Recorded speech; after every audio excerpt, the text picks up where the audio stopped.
Hey everyone, this is author Debra Parmley with another March of the Writers video. The prompt for day 6, Nooks and Crannies, favorite places in your house or somewhere else to write. That's a tough one because I don't actually have one of those.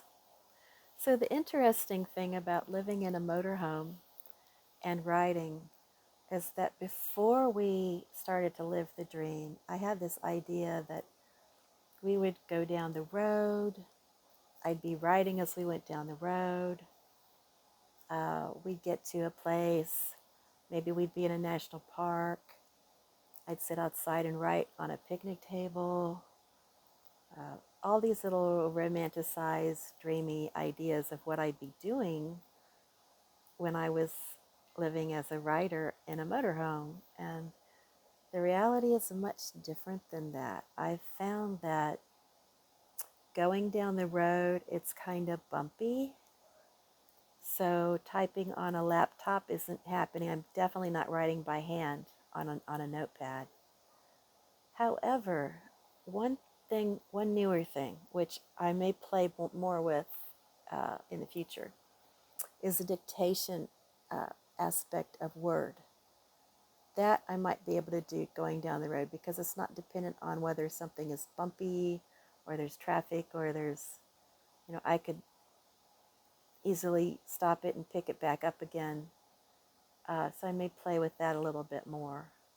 As far as the bulk of the writing that I get done, I never write sitting outside on a picnic table because when I'm outside on a picnic table, I'm too distracted by birds, squirrels, butterflies, all the nature around me. I get so distracted by it that it's hard to write. Typically, like you see me now with my Bose headphones, I write best with these on because there's fewer distractions.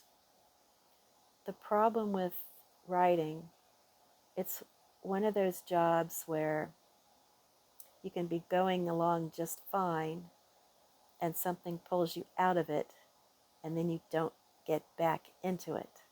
So all it takes is one thing, like the phone ringing or somebody knocking on your door or somebody wanting just a minute, but your minute just turned into a whole hour if you can't get back into your story.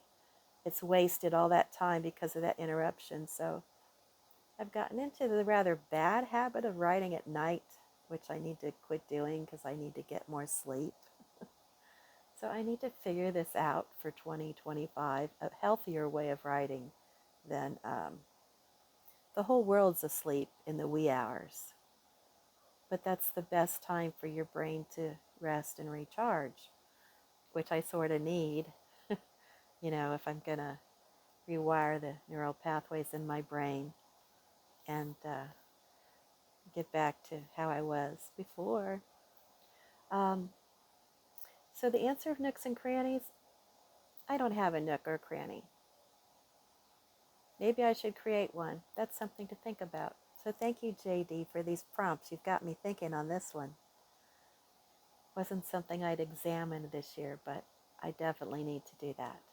Healthy practices and maybe create a nook or cranny, which is more conducive to writing than what I'm currently doing. All right. Thanks for listening to my March prompts for March of the Writers, and have a beautiful day.